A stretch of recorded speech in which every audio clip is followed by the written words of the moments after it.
there is an alternate way to create components, which is using classes.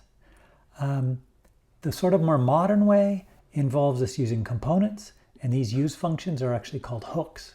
Okay, so this is a hook, and this is a hook. I would recommend using components and hooks, but you may see some use of classes. If we just looked at the equivalent version of this for a class, it would look something like this.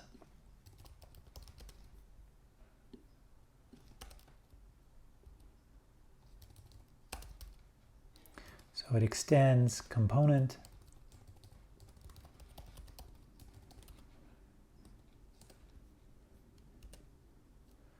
and then what happens is there's a constructor. So let's call this clock2. And let's just create, let's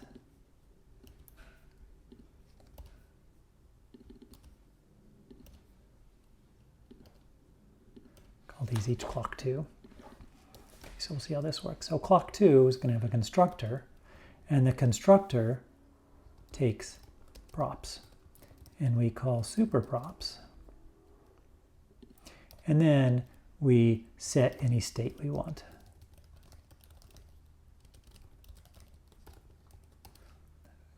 Sorry.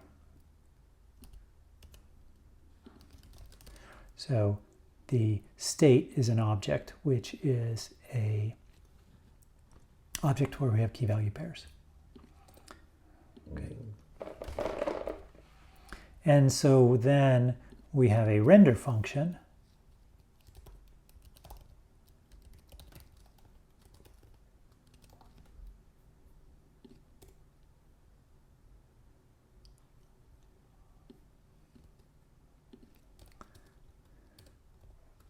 And the render function, we actually look in this .state.date. Okay. Let's just try this first. So let's comment out this and see. And we don't have a semicolon there.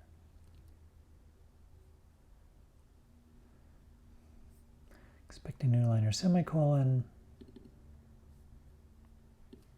Oh yeah, we don't put the word function here. My mistake. And let's import React too.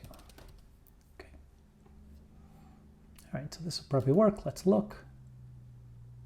It's not really working. Let's see why. So this dot state, let's just log this dot state.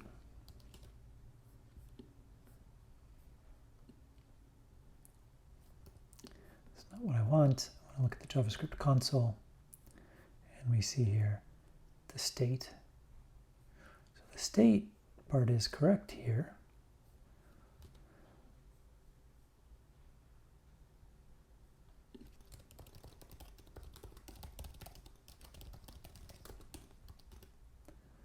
And it says in the render state, oh, and the reason is state is a function.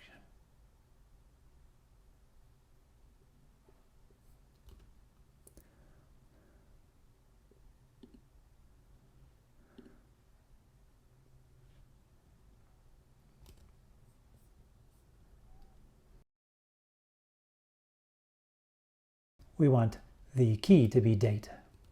It's our field.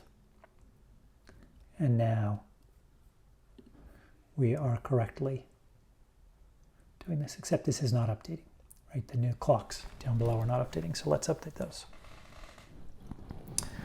So what we have to do is at the right time, we want to go ahead and call and update this. So the way we do this, so there are a couple functions. Component did mount. So that's when we initially got added to the DOM.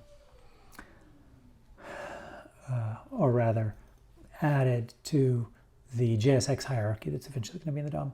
So what we can do here is go ahead and call set timeout. So we could save our timer.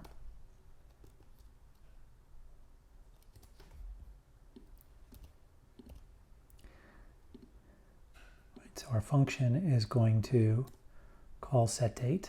It's not quite going to call setDate. I'll show you that in a moment. And our props is now going to be this.props because we're in a class. And we need to actually, we don't need to save it because our props automatically get saved when you call the React.components props. So this will do here. Let's look at our set. So what set does, we call setState. And setState, we pass in a part of a state object.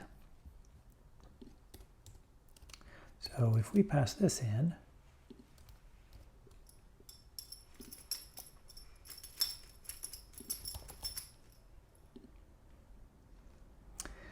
so what happens?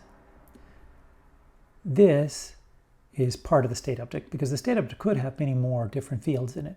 And this is basically setting one or more fields in the state object. So what it's going to do, it's going to merge these fields into the current value of the state. So that's in component didMount, and then there's similarly a component will unmount when it's about to unmount. Okay.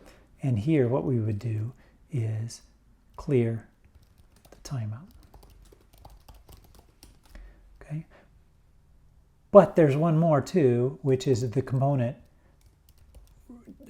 did update, that is, it rendered. So if we rendered, then we want to reset the timer. Okay, so this is a bit of a problem because we have duplicated code here. So let's go ahead and extract this code. So we'll extract this to be a,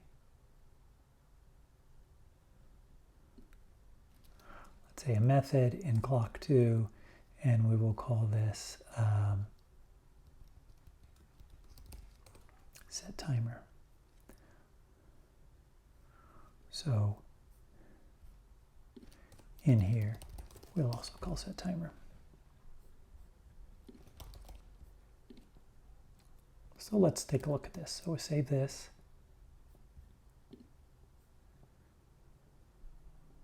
This is updating every second, and this one is updating every 34, 39, 5 seconds.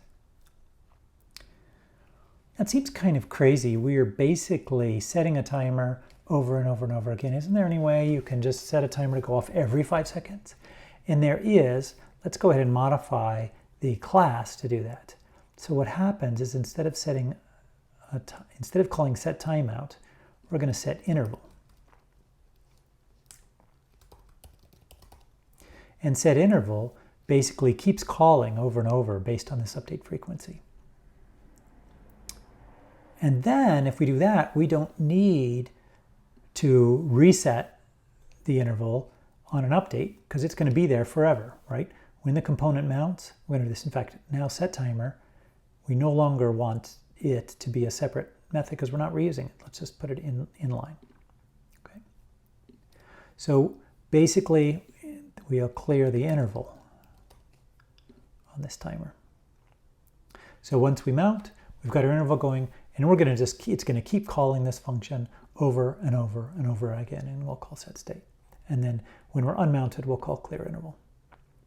So we don't have an easy way to do that with the clock function approach, right? Instead, what's going to happen again is this useEffect function is going to get called after we render, whether we've just been mounted or whether we rendered for any other reason. So it will go ahead and get called. Now, why do we put this inside useEffect? Why don't we just call it directly in our clock function? Well, the reason for that is components, when they're rendering, are not supposed to do any side effects. Okay? They're not supposed to do any network I/O. They're not supposed to register or unregister for things. They're just supposed to be rendering. And then if you want to do something other than that, you go ahead and call useEffect, and that will, after the rendering takes place, call this. So after rendering takes place, we'll call set timeout. The problem is, if we called set interval, it'd be calling this over and over and over again. And we only would want to call set interval once. So And you can see here the comparison between use state here and then having our state here. So when we're using use state, we can certainly have multiple use state calls for different pieces of state information. And then each piece of state information will have its own current value and its own setter to change it. When we are using the class approach, all of our state information is bundled up into one big object, and then we call set state and go ahead and can change one or more of those fields by passing in an object, and then it'll be merged in with this object.